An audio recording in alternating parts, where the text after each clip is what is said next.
Welcome to Rooted and Unwavering, a podcast and radio show which features leaders from all walks of life in conversations about courageous connectedness. How do we stay connected to our best selves, especially when we are challenged? What becomes possible when we truly stay committed to our own and others' greatness, also when we don't feel it? Join host Hylke Faber, transformational coach, facilitator, and award-winning author of Taming Your Crocodiles, and his guests as they explore leadership greatness in today's episode of Rooted and Unwavering. Welcome to Rooted and Unwavering. This is already the 11th episode. We're broadcasting live again from Phoenix Business Radio X in Arizona, where we help leaders connect more deeply to their innate potential. I'm your host, Hylke Faber, and I'm here today with Pradeep UN. Pradeep, how are you today? I'm great, Hylke. Good morning. Good morning. So glad that you're here. In a moment, I'm going to tell more about you, and then we'll get into a conversation about courageous connectedness. And as a way into that, I'm also going to say a little bit about this podcast and also a little bit about you, including that you commune with droids, but about that a little bit later more. So this podcast, Rooted and Unwavering, is about helping us, all of us, connect more deeply to what's true about us. What we found is that in our work coaching and developing others, there's this theme of I'm at my best. Ooh, I'm not at my best. How do I find my way back to my best? And actually, as I do, just like a good place or a good meal or a good friend, we get to know more and more and more about that, what that at our best really is and how exciting that is, what an exploration that can be. So that's what this is. We are talking to different leaders from different walks of life that we find inspiring, that help us understand their stories to become inspired about what becomes possible for us. So with that intention, let's move to our guest for today, for our 11th episode of Rooted and Unwavering, Pradeep UN, who is currently a senior director at Microsoft.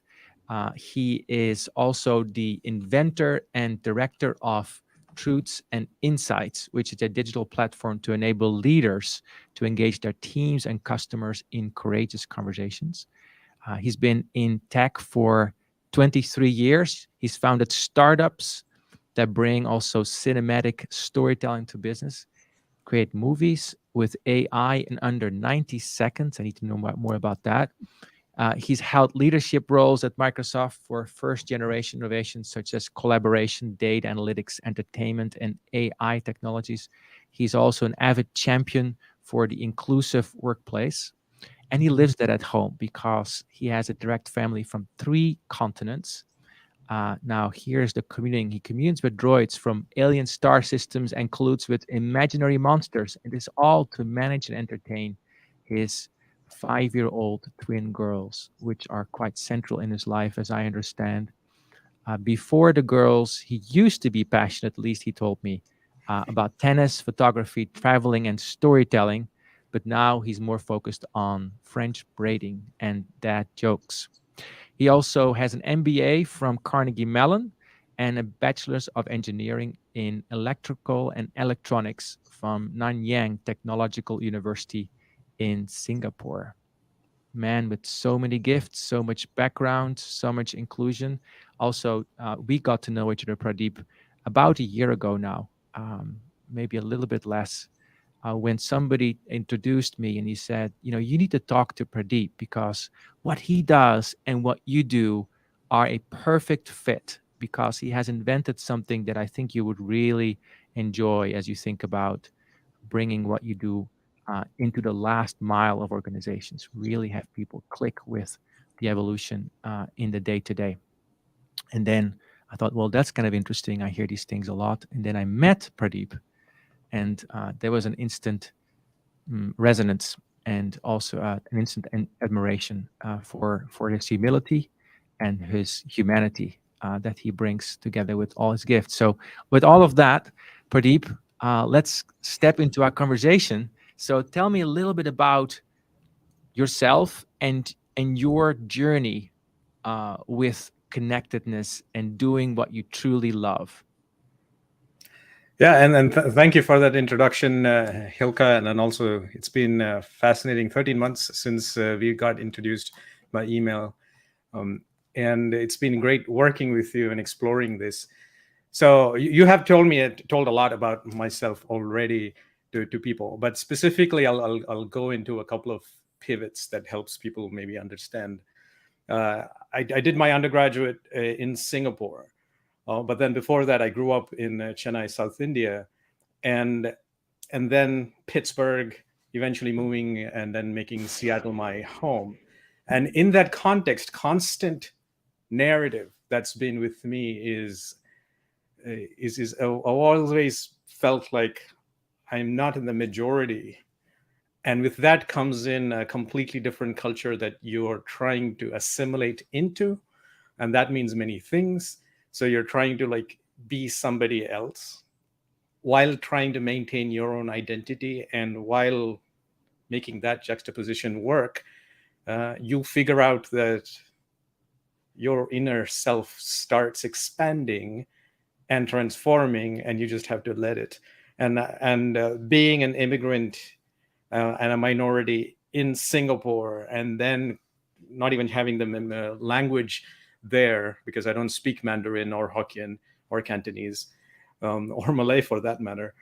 And then coming to America, where, well, I understand the language, obviously, but the culture is still a different one. And doing that a few times, then suddenly starts realizing that, your inner you can evolve, can transform, can be something new. So my journey's been through these kind of pivots, cultural pivots. And as a result, actively embracing learning at every single point, and failures or frustrations with the view of learning has been the one tangent that I always maintain. So you're not always going towards the center with a linear view. It's like, okay, tangential is totally fine. Directionally, am I in the right place? And that's core, I think, towards how I've approached trying to find out myself and being connected to myself.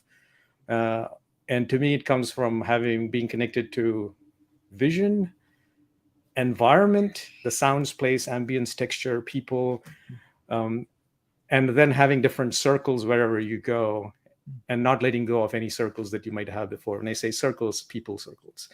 And also having a sense of connectedness across time, past, present, future. Just because you're in the present doesn't mean your past doesn't count. And because you're in the present doesn't mean your future is not something you're setting up for. So all of that feels like a lot, but it's actually not that difficult when you really put your mind to it and just focus on, I'm just trying to be here and have fun with people that matter. Like, that's the summary that I get back to. Yes, right. I get that, and I can see that in your eyes, like these little lights of pleasure, curiosity, amusement, and like fierceness. I hear that in you, and I also heard in your story something about expansion. You always allow things to expand you. Now, my sense is that is a conscious choice, because things can also shrink you. Yes. Right.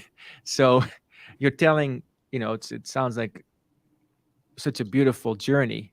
I'm imagining somebody from India going to Singapore and being in school there. So what did you learn about not letting yourself shrink, but actually letting yourself expand? Because I'm sure you had lots of reasons that you could have found to say, I'm gonna go smaller now. Yeah, and the environment can do that too. Like, specifically, let me bring up an experience from Singapore. So I was 16 when I was invited into Singapore. So it was a national scholarship. They picked about a dozen kids from all over India who were doing some really good things, and then said, "Hey, we'll pay you for your entire ride, and here's a stipend." So very powerful statement to make to your parents, and then say like, "Hey, I got it from here on." I'll take care of it. And you actually leave the country in 16. My mom was bawling, obviously, sending to another country, and then like call me every weekend. I'm like, Mom, I don't have money to call every weekend. This is, mid 90s. Internet was not there yet, so these are expensive phone calls. And there, suddenly you realize that all the superpowers that you were known for, because we were national scholars, so you come with a sense of, hey, we are great at what we are doing, and this was all my entire cohort of people. Then you realize what you considered as breakfast does not exist here anymore. And I say that because there is a fundamental you take for granted about food, but it's sustenance that helps you think. And suddenly you don't have breakfast like you used to. Lunch looks very different. It smells very different. And at that point, you almost feel like this is not smell of even food. Like you start questioning some basics. And this is all biased based on where I grew up with. And of course, now when I go back to Singapore, all those smells brings me nostalgia and goes with like, this is awesome food that I miss, because over 7 years there, you have expanded, which was the point that you're making. So those basics of sustenance itself initially was just like, this is not food. And once you start cutting down nutrition because of choice, your mind acts in very different ways. But when I start going up, let's say the hierarchy, Maslow's pyramid, and then start looking through a sense of leadership, and that was part of what we were at growing up, because I was leading so many things, even at school. Here, it was very different. There was a place for Tamils, which is the ethnography that I'll be part of. Like Tamil is my language. In Singapore, historically, that was a minority. Yes, it's a national language, but that was the fourth in the hierarchy, socioeconomic hierarchy that they had.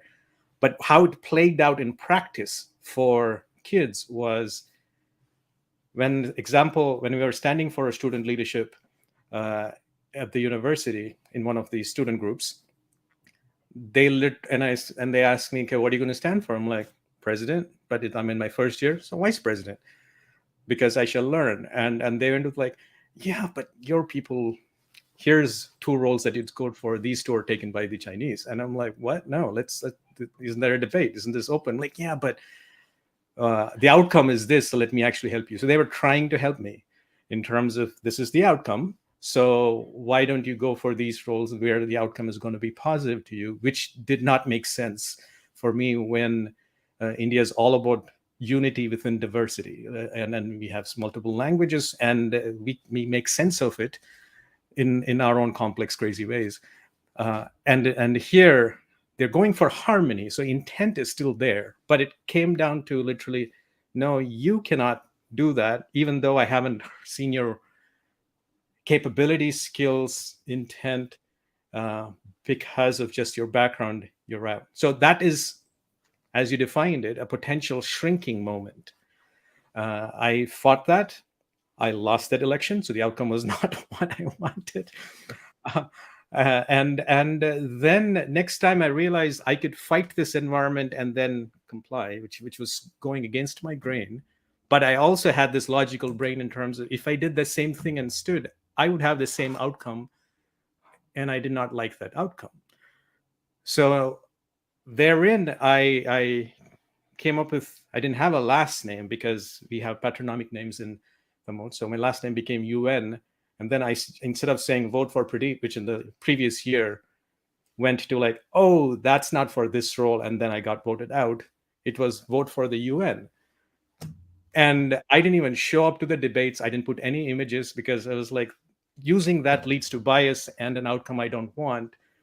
But something of neutrality leads with intrigue, and intrigue will not hurt me, but let's see where it goes. So it was my hypothesis, like, it can't get worse. Let's see what happens. And I got the outcome I wanted, and it stayed. So there's nothing I could change with the environment. But then I was so deterministic in terms of like, here's the outcome I wanted. So you figure out how you can work through it. And that's an example of like, is it contraction expansion? I don't know. But it was very outcome focused without giving identity out at that point. I love this. It's like I hear you talk about, I'm very focused on the goal. Like I'm very focused on what I want to have achieve and what I want to achieve.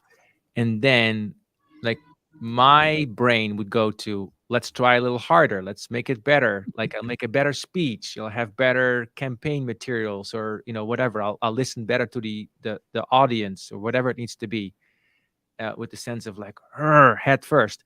And what I see you do is you have that firmness of conviction.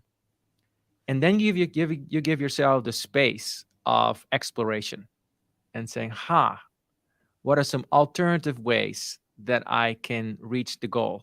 And so I'll have people vote for the UN, a sense of unity, and the intrigue of that. So tell us a little bit about how you got to creating this platform, Truths and Insights, maybe related to the story you're just telling, in an environment where I don't think anybody was saying to you, Pradeep, go create Truths and Insights. I don't think that was on anybody's thinking besides yours. So how did that come about?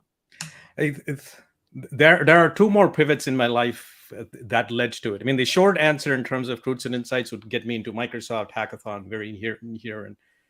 But, there is this thing around, you don't just come up with a finished painting. I don't want to use the word masterpiece, but a finished painting with it takes brushes, but then you have to figure out color. And that's something you learn much earlier in life. The actual painting work might have taken a week. But to put off that first color, make those choices, that takes years. So I'm going to share a couple of pivots, if that's okay with you, to how Truths and Insights came to be. As you do in Pradeep Way, you'll find your own way. Also in this conversation, which is one of the things I love about you. So go ahead. Yeah. So the first one is actually in 2007. And I was 2 years or 3 years into Microsoft. So 2007, 2008, there was it was the last lecture by Randy Pausch. So Dr. Pausch, professor at Carnegie Mellon, but in his case, it was the last lecture. He had pancreatic cancer, and then he was actually talking about and his whole talk was about following your dreams, which is how I was always backed on. And we shared an actual, here's what we want to do. His was about Disney Imagineering, and I was similar, like growing up. In my case, I was also about, I wanted to train to be a Jedi and travel with Han Solo. Not to actually be a Jedi and fight, but actually travel with Han Solo, but Solo was too cool. And that gets me into the whole droid thing. But the sharing of the Disney Imagineering was something I had with, and I've stood in lines for his classes back in Pittsburgh at Carnegie Mellon. But at the end, he had a couple of head fakes. So a head fake in sports is where, it's called a head fake, where parents send their kids to, play football or tennis. It's not so much learn tennis and be a great football player. It's so that you know how to deal with failure. It's know how to work with a team, the discipline to show up every day. And if you learn a sport, excellent outcome, but that's not the goal. So it's a head fake. So his head fake for the lecture, the last lecture, was all about, the first head fake was that you're talking about following your dreams and then grit, but while he was sharing his story. But the real head fake was that this is a message for his kids. It was his legacy.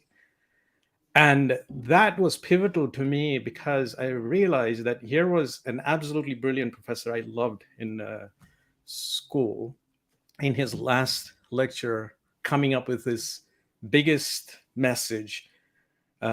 And then he passed out, I think, about a year or two after that. And I always felt like, why do that at the end once you have it? Once you have a mortality just in front of you, why did you start doing that and focus on legacy and everything in terms of any milestone for a quarter or the year is completely irrelevant to the exact goal. So that was my first pivot, the aspect of I have to figure out what my legacy is and what that was going to be around. And around the same time, I was also in some high potential kind of training where it was all about ethos, finding yourself and writing it and sharing it with others. And most others had like, I want to be a director, I want to be a GM, I know that kind of role, and mine never went anywhere close to that. I almost felt like, yeah, that'll be a milestone. Like, I don't want to be that. I wanted to be a Jedi with Han Solo, and everything else felt like something in the middle. But what I really realized was, it was not just figuring out my legacy, but my legacy was going to be about others figuring out theirs. The aspect of raising the tide for all ships when the ships are figuring out their own voyages. And that was like, ooh, that's what it is. And the Randy Pausch last lecture, when I heard it, and then this was happening within a few weeks, very different things, but it started connecting to me a year afterwards, because you need those kind of experience to get there. That was one of the first pivots that I had. The second one was one of my biggest, if you look from professional terms, one of my biggest failures. It's my startup called Searflix. And this was around AI, where you can tell your stories, and the vision was at least 15 years ahead. Technology was at least 10 years ahead of where it was, where it could be. The Searflix was around the insight around your past is somebody else's future. And that means you'll probably live your present with a lot more thoughtfulness, because every step you're taking, somebody else is going to follow it. And therefore, be very clear. Integrity is important, because somebody's not watching, somebody's looking up to you. And that also means your future is somebody's past, so you're not alone. Why have the trepidation and scare or fear around it? Somebody's done this before. You just don't know who. And this aspect of how do you connect people from the past with the people in the present, it feels like mentoring, coaching, goal setting. But that's where we're at. And it was all about narrative arcs. So in that work in my startup, we were exploring, like, how do we do this? This was before Facebook had timeline. And I had actually written up timeline and written up like a time is that's the thing here. And then Facebook had timeline. So we had to have a few pivots. But the core there was around narrative arcs. That our life, if you bring it down to narrative arcs, and now it goes back to Randy Pausch's lecture, because he was describing his entire life as narratives, and then closing out with 2 head fakes on how he's giving guidance to his kids. So these narrative arcs are emotional journeys, whereas most marketing stories are very linear, nothing emotional. It's just like, here's a problem, here's a solution, here's the KPI, buy from us, and nobody's going to watch that video again. But the same movie, if it's a good narrative arc, you'll cry, you'll feel euphoria, you'll struggle, and you'll watch it 2 or 3 times again. So the narrative arcs and the story trope, the fact that there's only a finite list of story tropes, then realize, like, wow, your life, when it's described, comes down to a few set templates. So Searflix was around, we can use templates with these arcs with a standard set of characters. And because it's all standard and it's rules-based, I can automate it with AI. That was the whole thing around Searflix. But the vision was, like I said, 15 years before, ahead of its time. Tech was nowhere close to what we could do. But I did take a chance at it. But that aspect of narrative arcs, finite story tropes, yes, along with the legacy of raising the tide for everybody in their narrative story tropes, your past is somebody's future, you can see how that would lead to truths and insights. The only thing I changed was, 2 things basically it changed was, I was trying to do it all based on AI and automation. Yes. I took all of that out and threw it out, and they just said, like, People should just tell their stories however they want. However, they might need a few prompts to get there. And then we went a bit deeper. So that's 2 pivots leading towards Roots and Insights over a 15-year period. I love, and so your past became your future, and also, Right. and so I love that you're saying this phrase, like, our past will become somebody else's future. Actually, is somebody else's Yes. future. Very clear. It's a very strong assertion. And I can feel in myself the lift that comes, the sense of responsibility, the inspiration, also the sense of connectedness. Like, I'm not here by myself, out here, whatever, right? There's not whatever, it's everyone. Yes. It goes from whatever to everyone. And I'm part of everyone. And one way I'm part of everyone is by connecting my present to somebody else's future, my past to somebody else's future. So I know what Truths and Insights is. I think many people that are listening will not know what Truths and Insights is. I love the name of it. So to say a bit more about how Truths and Insights works and how it helps people to connect to their stories and by extension to themselves. Yeah. And again, I'll give you some context and get into the mechanics very quickly. The context, so I gave the long term of how Truths and Insights came about. The really short story that I normally say in a business setting for Truths and Insights is we were trying to solve for customer discovery for transformation. But then the big pivot there was the pandemic, but very soon after that was when George Floyd, an African-American, got murdered in the Midwest in America. And that leading to people around the world saying enough is enough. This is not done anymore. And people raising up. At Microsoft, this was a pause in business that we saw in meetings where people now were talking about, how do you feel? I have not heard that question in a business meeting, having worked here for more than a decade and a half, where business meetings are paused for a few days. In this case, it was almost a week even, where we're like, where are you at? How do you feel? How is it hurt and discussion? But the follow-up from that was, I was not seeing it. However, the intent was, we need to talk to each other. We need to listen to each other, and just talking is not enough. We need action. Those two led me to realize that we do not have a construct to have this discussion, because it brings in different people with different emotions, different backgrounds, and have a very tough conversation where there's clear education on many sides, but also maybe a collective understanding without blame. That's a lot of things to take on. So I didn't take on all of that at all. Instead, what we went down was just like the core of people want to share their story. So Truths and Insights starts with that. And they want to take turns to share their stories in towards a specific, let's just say a prompt. Almost like a campfire. So if a conversation at a campfire or a bar starts, it's about a seed of a prompt or a discussion, then everybody starts saying, hey, here's where I'm at, here's where I'm at. And then others react to that. That's the design ethos. In Truths and Insights, on one side, it is a card game. It's a digital card game. There is a prompt. And the prompt could be as simple as, I feel great when blank.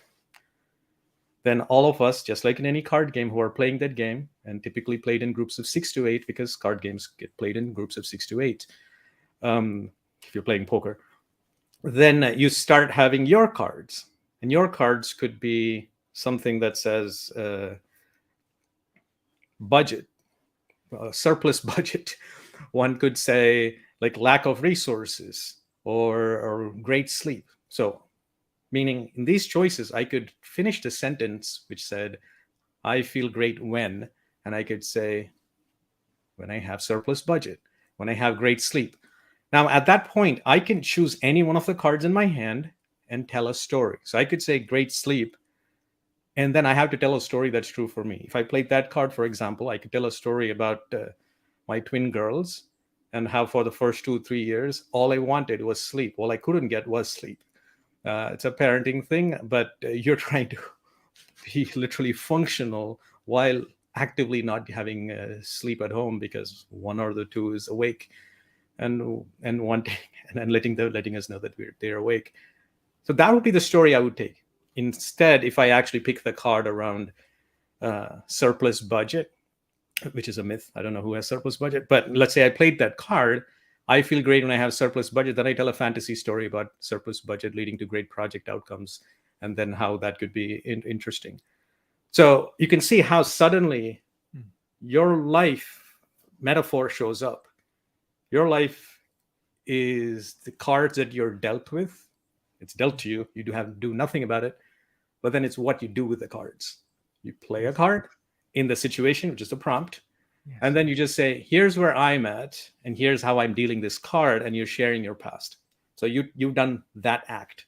Now others are around you because you're not living your life alone. If you think you are, then you might have to think again. Because there's others for every action, there's reactions, and others also get to react and inspire, get inspired. So they hear your story, and typically they mirror it. Their emotions come to bear. You reminded them of something, some feeling. And then we give those folks ways to react in a way that the conversation moves forward. So you have reaction icons like "me too," "you changed my perception," or "I need to investigate this," or "you have inspired me to act." And they choose one of these icons. And in real time, AI gives you the feedback in terms of, you just told this story, and there are 3 me toos, meaning people are meeting you there. You're not on a ledge all by yourself. Or "you've inspired me to act. That story is so powerful. I'm going to do that." And there's a feedback loop for yourself. You tell a story, you get a feedback loop, and you can double down on it. But also for the others, as they actively choose one of these reactions, some of the dots that they might have had in their life gets connected. And then it's brought to the surface a bit more. And it helps them feel connected to you. So eventually the goal is belonging in intimate group settings at workplace at scale. This starts getting down to bonded groups. It leads to collaboration. It leads to better value resonance. So that's the essence and how the gameplay works of Truths and Insights. There's another side of the platform. In real time, using AI, we aggregate the information so leaders can see how their organization is currently culturally, using sentiment analysis coming from stories. And if you do that over time, again, the past, present, future, in this case, just past and present, you can have a sense of, here's where we were at in Q1. Here's how we shall be we are in Q3. Here's first year versus second year. So I was taking the art form of figuring out yourself and figuring out your team and leadership with the management science of trends, AI, data analytics, because that's how we are taught to run organizations. Thank you so much. Well, we're going to take a break in a moment. What I want to just replay the essence of the Truths and Insights, quote unquote, game is this white card. For example, "I feel inspired when," and then 3 black cards, which could be, and in this case, I'm going to paraphrase what my mind said over the last half hour when I felt inspired, and I would need many more than 3 cards. One was when you said, "My past becomes somebody else's future." That was very important for me to hear. The second thing that was in the very beginning of our conversation was when you talked about how you weren't shrinking and you actually chose a different last name, or actually you chose a last name, UN, that by itself did its work for you. And I heard in that an approach of trust, and of trusting in something of community that would take you, not being alone, and somehow taking care of this thing that you wanted to achieve, which was helping me to think more broadly. So that would be the second card about choosing expansion and choosing the collective. I feel inspired when I choose the collective. And then the third one was when when you talked about your little girls. You know, I feel inspired when I hear you talk about your little girls and not sleeping and still standing and still creating. So thank you so much. We've been listening to Pradeep UN from Microsoft. He's the inventor and leader of Truths and Insights. We're going to take a short break now, and then after the break, we'll continue this exploration in terms of living our passion and being very conscious of how our past becomes somebody else's future, and that we're all connected. Thank you. See you soon. You are listening to Rooted and Unwavering, presented by Growth Leaders Network, the leadership, team, and culture development company. If you would like to learn more about working on connectedness for yourself, your team, or organization, please contact Growth Leaders Network on LinkedIn. And now, back to the show. Thank you, everyone, for listening, and thank you, Pradeep, for being with us. Pradeep is a senior director at Microsoft and the inventor of Truths and Insights, which is all about connectedness, courageous conversations, play, and he's been teaching us about how our future becomes somebody else's past and how the narrative of ourselves is something that tells us about ourselves, but also connects us to others, and how there's templates for those and different, you could say, archetypes almost that we can fall into. So Pradeep, I want to go a little deeper with you into playing Truths and Insights. So I'm going to actually pretend that we're playing Truths and Insights. So I'm going to give you first a white card and then 3 black cards, and I'm going to ask you just to choose and tell us a story. Okay. All right. So first card is the white card says, I feel at my best when. Okay. And the three black cards are getting challenged, number 1. Number 2, when I have a big vision. Number 3 is when somebody disagrees with me.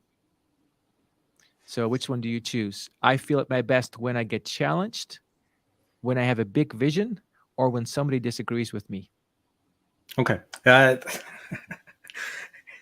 would go with the first one. The last one is, it's not how I would approach it. It's something that I would work with. Challenges for a designer are the constraints that you need to create something, because immediately a challenge is somebody putting their hand up and saying, I have pain, I don't know how to do this, or this is a struggle, and your immediate reaction, at least for me, it tends to be like, I'm here to help, tell me more. And then I'm on listening mode completely, and probing, trying to understand, feel, and get a sense of where they're coming from. Are there more people like this, having a sense of the enormity of this problem? And for me, consistently, I'm at my best when I understand this. Example would have been the Truths and Insights, the story that I gave just before around the George Floyd incident leading towards enabling conversations.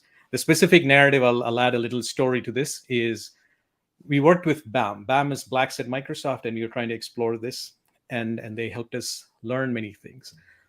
But one of the things they said at the end was just like, I don't think you built this for African Americans. And it almost upset me. I was like, I've been working with you for the last few weeks trying to design this.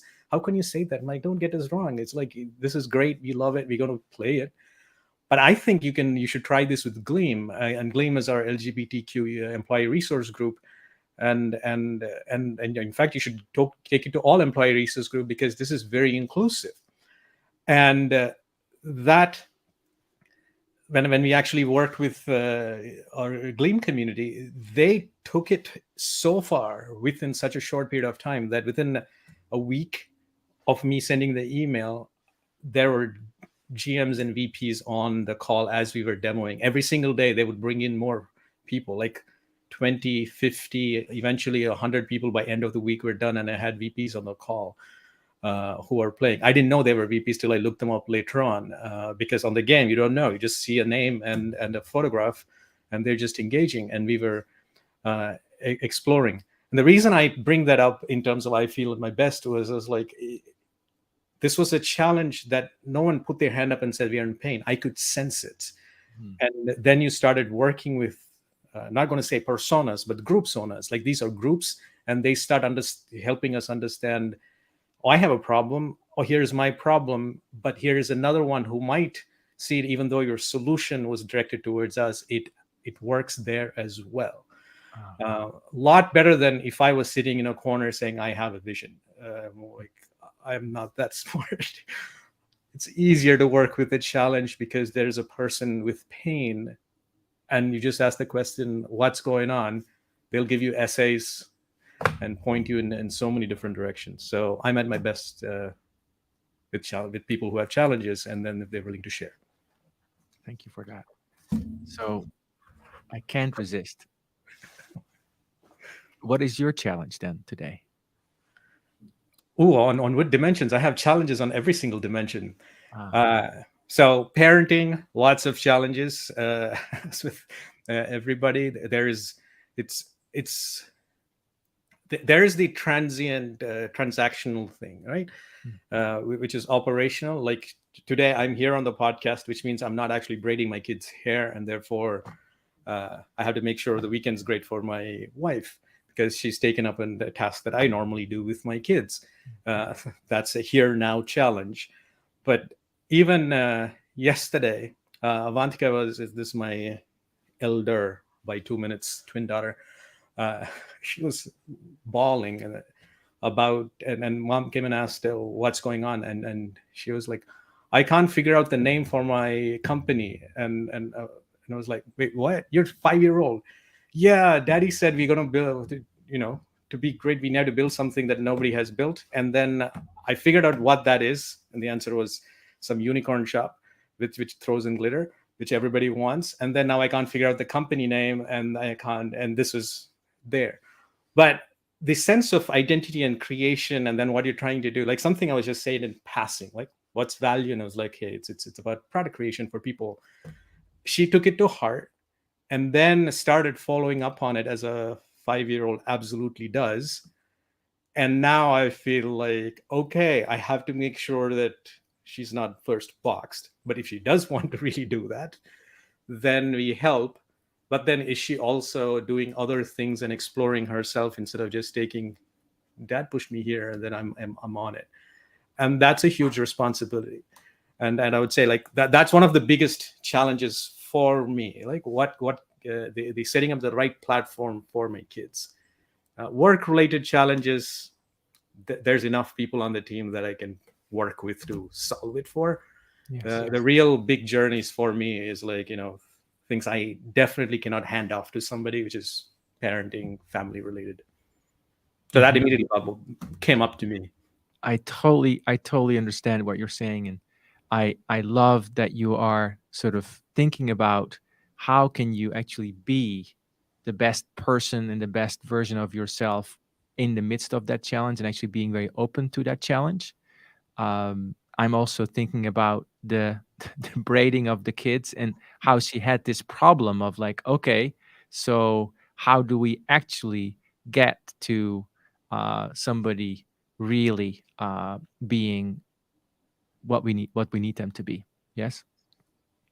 So, Pradeep, say a little bit more about how you actually approach this sense of trust that I feel in you. Okay. Because I feel a sense of trust in you. You have an idea, and then it starts to take form, right? Mm-hmm. You have an idea and it takes form. So you created this new blast name, created form, you took care of it. You created truths and insights, and then people started doing stuff with it. And you're parenting, that's another act of letting go. So say a bit more about how you are finding that sense of trust within yourself. So if I think in terms of those terms, it gets very hard for me, because then I have to find the trust, and then you start questioning. What I've found that works for me is not taking myself too seriously, but also making sure that I keep the values together. Like my natural state is like a very natural mind state to me is like a very excited monkey. And most people go with like, okay, we have to rein the monkey. Whereas my approach is just like, let's just watch the monkey. Because, again, I'm from India. Monkeys are worshipped. Monkeys are everywhere. And they're fun. They're notorious. But if you just watch them, there's group dynamics. There's all kinds of other things they start doing that. In my case, my monkeys jump on multiple trees where they're exploring music. They're exploring art forms, technology, business, and socio psychology spaces. So I let them be that, and that requires a lot of patience to just let that be. And then there is this just fundamental way of approach on how I'm, as an entrepreneur, you understand that life and excellence happens in the moment. But if you push it too much, you can't be excellent like immediately. In fact, you never are. Right. But life and excellence happens in the moment because you're pursuing it, right? At every single time you're pursuing it. And therefore you have to have discovery and then active sense of prioritization. Right. So they are very conflicting states, but I don't try to force it. So the milestones and monthly milestones, quarterly milestones that the environment throws at me, I try to disassociate myself from it or be very clear on the communication of here's what's going to happen this milestone, and keep it very simple so that the environment is satiated. But because if I actually share literally if people knew that I was letting monkeys run in my head all the time, or multiple movies running, it's just multiple, it doesn't give people a sense of linear progress. Yes. And that I'll just pick on finance. Finance likes to see every quarter. Did it happen there? What's 10% more? Yes, whereas my approach is like, yeah, it'll be 300% within 8 months. What's my probability on it? I don't know, 0.4. But that's, you can't give those kind of exponential with probabilistic answers in a linear world. So I completely just take that inside, know that there's going to be huge variances, but the discovery is where I put myself in.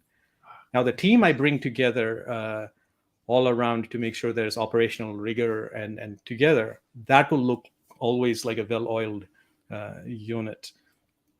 So it's that balance that I constantly go with, and that to me it helps. The other thing is I focus a lot on recovery, not just doing the do more, do excellent, and all of it. Because so I actually, I'd probably have this chat with you. Like I talk in terms of sleep number. Like here, I had an 83 score on my Fitbit. And then I hit an 87 today, and I'm like, I actually feel that. So I actually try to get more sleep, get more water.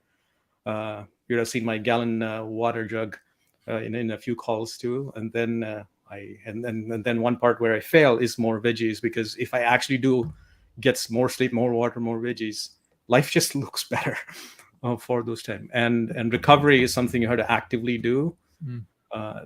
That when I put my mind to that, the other things seem to fit into place. Okay. So I see you I sense you connecting to your creative genius, and I would say the creative genius, because I also see you sort of open up to it.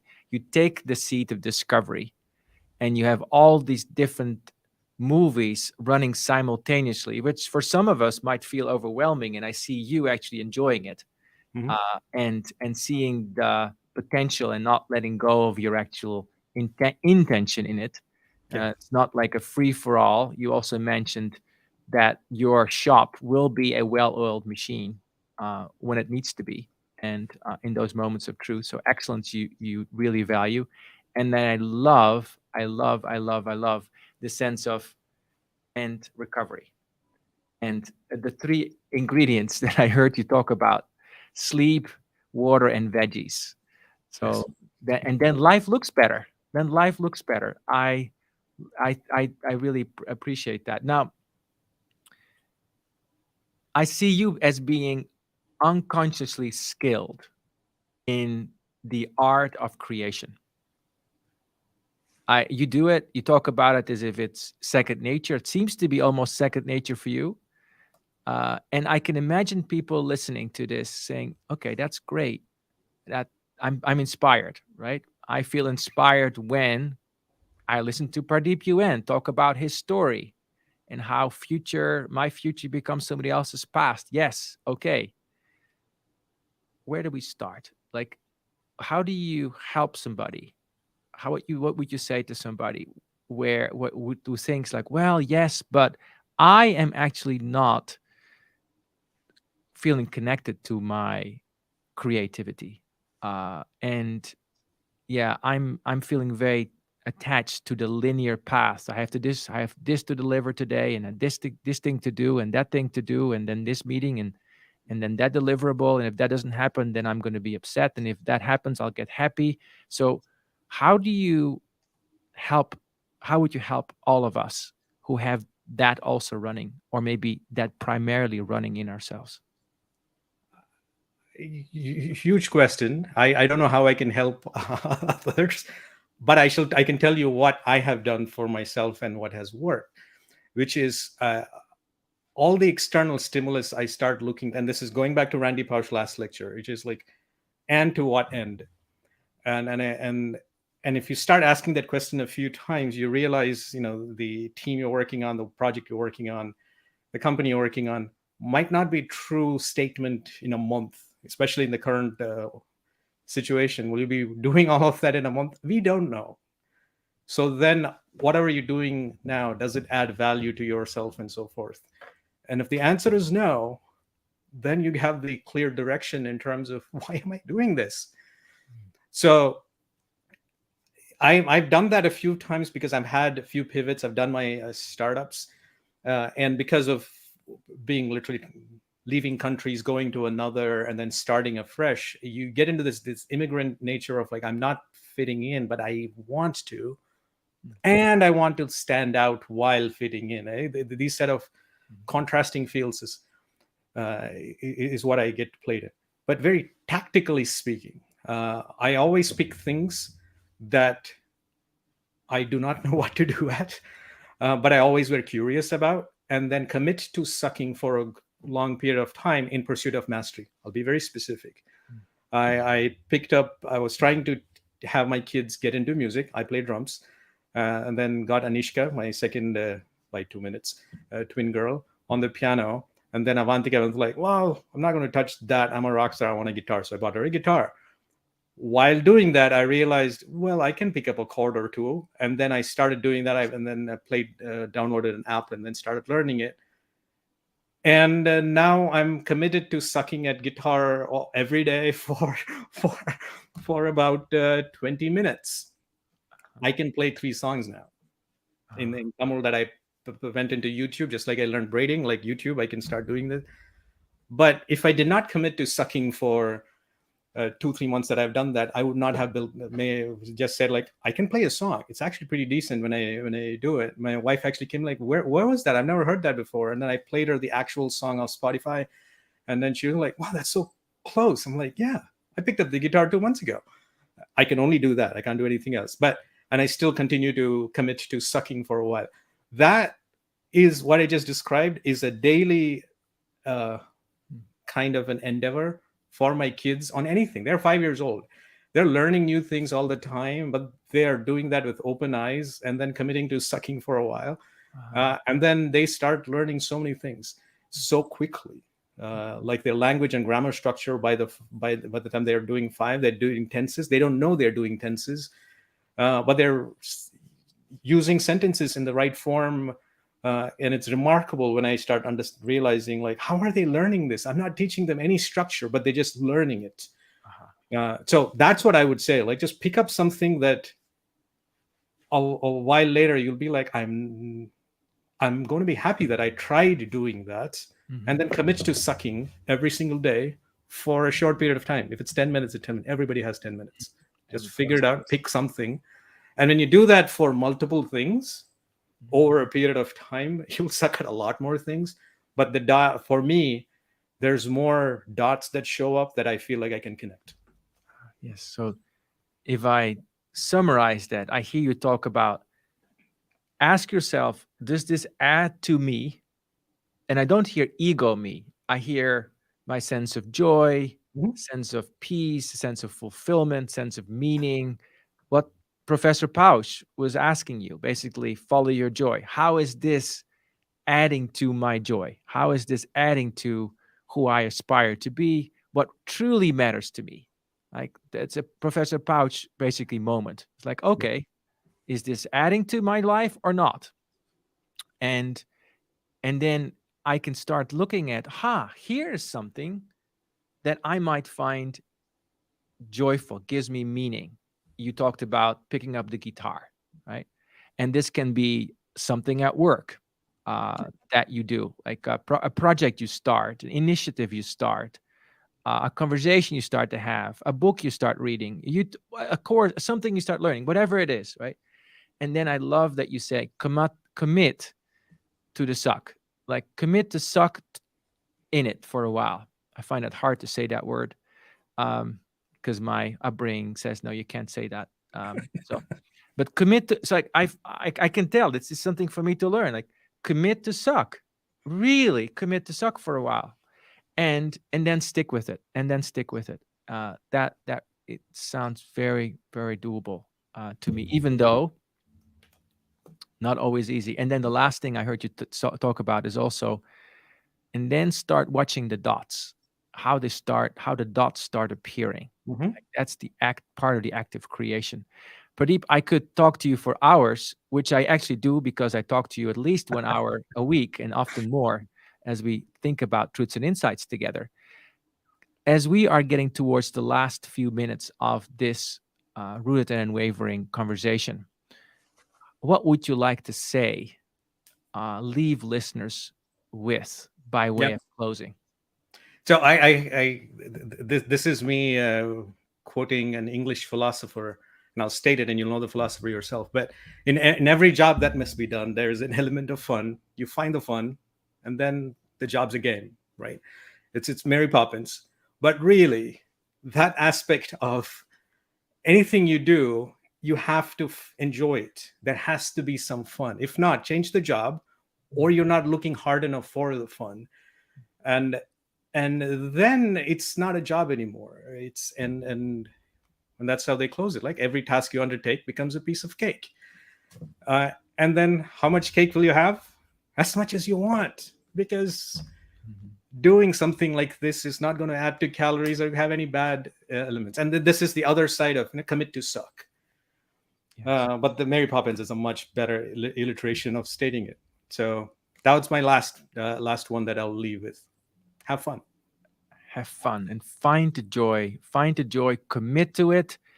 And I love how you are helping to reframe our mindset about what joy is, because I can imagine many of us, including me, when I'm sucking at something like playing the guitar for the first few weeks or few months, I might not have as much fun. And I can see in my mind's eye now, Pradeep committing to the suck and actually having fun at that particular part of his life. We've been talking with Pradeep UN today. I've found this conversation so enlightening, actually mind expanding. And some of the things that I took away from it were that my future and our future is somebody else's past, whether we know it or not, that we need to be conscious about finding our joy. And this is not something that may always be easy, and if we can't find it, keep looking. I also heard that. I also heard you talk about the commitment to being completely in the moment with your experience, being very present with your experience, and allowing multiple inputs play at the same time, and not get scared of the complexities, which you would probably talk about all the adventures of life, which you then model so well, and then allow yourself to keep inventing and reinventing your life. You've been listening to Rooted and Unwavering. Next week, we'll be here again. We'll be here with Rick Gage, my colleague, and I will be reviewing the last 5 podcasts of Rooted and Unwavering and looking at some of the highlights. If you want to know more and actually continue this conversation, we have monthly Growth Leaders Network dialogues on LinkedIn. And also, I invite you, of course, to subscribe to this podcast, Rooted Unwavering. Pradeep, thank you so much for sharing yourself so beautifully, courageously, clearly, and with so much fun. I really felt like I was with a Jedi today. And for all of us who are listening, thank you for listening. I hope you've heard something you liked or that you found helpful. You've been listening to Rooted and Unwavering, where we help leaders connect more deeply to their innate potential, and I add joy in that. My host name is Hylke Faber. I see you next time. Thank you. Thank you for joining us in today's episode of Rooted and Unwavering, leadership conversations about courageous connectedness, presented by the leadership development company, Growth Leaders Network. To learn more, subscribe to this podcast, connect with Growth Leaders Network and Hylke Faber on LinkedIn, or read Hylke's award-winning book, Taming Your Crocodiles. Now take a moment and appreciate something that is great about you. Celebrate the gift that you are and enjoy connecting more deeply to your best self today. See you next time on Rooted and Unwavering.